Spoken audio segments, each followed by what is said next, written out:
Good morning दोस्तों, welcome to my channel biology with Juhi. तो इसके पहले जो हमने वीडियो बनाया था उसमें वो वीडियो हाफ पर ही ब्रेक हो गई थी, तो उसकी वजह से मुझे दोबारा वीडियो बनाना पड़ रहा है। तो सबसे पहले हम आपको इसमें सेल वॉल के बारे में बता रहे थे कि कौन कौन से ऑर्गेनिज्म में कौन कौन से सेल वॉल पाए जाते हैं। तो plant cell, fungi, algae, bacteria और डायटम्स। ठीक है।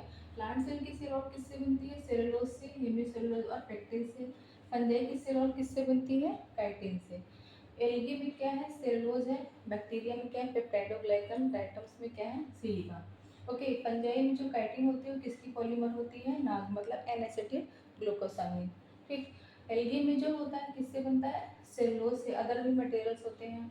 बैक्टीरिया में किससे बनता है? पेप्टाइडोग्लाइकन। पेप्टाइडोग्लाइकन जो होता है वो किसका पॉलीमर है? आपका एन एसिटिल ग्लूकोसामिन और N acetyl neuraminic acid. Now the diatoms. Diatoms जो होते हैं इसकी की जो सेल वॉल होती है वो सिलिका से बनती है।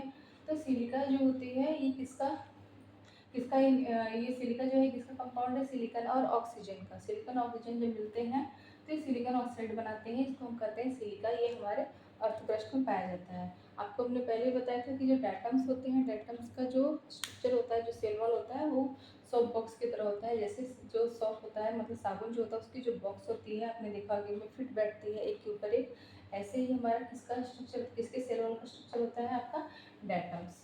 ठीक। तो काइटिन हमने आपको बता दिया है कि पॉलीमर किसका? एनेस्टिक ग्लूकोसामिन।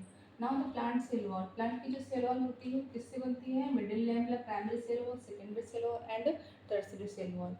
तो प्राइमरी सेल वॉल जो होती है वो ही क्या बनाती है? आपकी मिडिल लैमेला। अब मिडिल लैमेला क्या होता है? हमने आपको पहले ही बताया कि middle lamella is the adjacent connection between two cells. दो एडजेसेंट सेल के बीच में जो कनेक्शन होता है वो उसको हम क्या कहते हैं? मिडिल लैमेला होता है। ठीक है। एक जो जो जब दो सेल आपस में कनेक्ट होती हैं उनके बीच में जो कनेक्शन होता है, जो कि स्ट्रॉन्ग कनेक्शन प्रोवाइड करता है, उसी को हम कहते हैं आपका मिडिल लैमेला। ठीक। प्लाज्मोडेस्माटा क्या होता है? प्लाज्मोडेस्माटा जो होता है ये किसका रेमिनेंट होता है? एंडोप्लाज्मिक रेटिकुलम का। ये मतलब ये endoplasmic reticulum play important role in the formation of plasmodesmata. तो प्लाज्मोडेस्माटा का फंक्शन क्या होता है? प्लाज्मोडेस्माटा जो होता है एक माइक्रोस्कोपिक चैनल होता है। एक माइक्रोस्कोपिक चैनल जो कि जो भी साइटोप्लाज्मिक मटेरियल्स होते हैं उसको एक सेल से दूसरे सेल में ट्रांसफर कराने का काम करता है। ठीक है।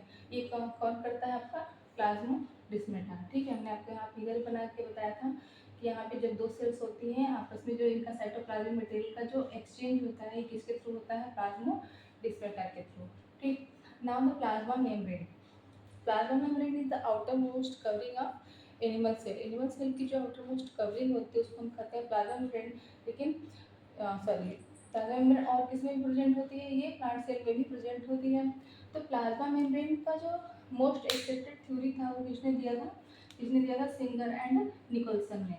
ठीक। कौन सा मॉडल दिया था इन्होंने? Fluid mosaic model.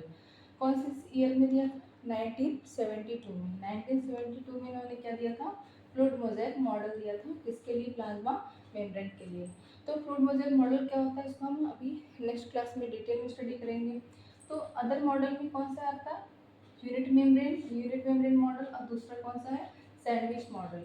Unit membrane model किसने दिया था? रॉबर्टसन ने दिया था। एक साइंटिस्ट थे जिनका नाम क्या था? रॉबर्टसन था। इन्होंने 75 एंगस्ट्रॉम का एक प्लाज्मा मेम्ब्रेन की स्टडी की थी। सैंडविच मॉडल क्या होता है? सैंडविच मॉडल जो होता है हमने बताया था कि जो लिपिड की दो लेयर होती है उसके बीच में किसका कौन रहता है? माइटोकॉन्ड्रिया। ठीक। इसको हम कहते हैं सैंडविच मॉडल। तो सैंडविच मॉडल जो होता है इसको किसने दिया था? डेनियल एंड डॉसन ने दिया था। अभी पूछा जाए कि टर्म प्लाज्मा मेम्ब्रेन किसने दिया था? तो ये फिफर ने दिया था। प्लाज्मा मेम्ब्रेन टर्म किसने दिया था? फिफर ने दिया था। तो हमने आपको आज स्टडी कराई सेल वॉल के बारे में, मतलब अलग अलग ऑर्गेनिज्म में एक अलग अलग टाइप्स की सेल वॉल पाए जाते हैं और किसकी सेल वॉल किससे बनी होती है। तो हमने आपको एक शॉर्ट अकाउंट में बता दिया। नाउ द प्लाज्मोडेस्माटा क्या होता है, मिडिल लैमेला क्या होता है, इसके बारे में मैंने आपको बता दिया। नेक्स्ट क्लास में हम आपको प्लाज्मा मेम्ब्रेन की डिटेल में स्टडी कराएंगे। आज की क्लास यहीं पे ख़त्म होती है। Thank you.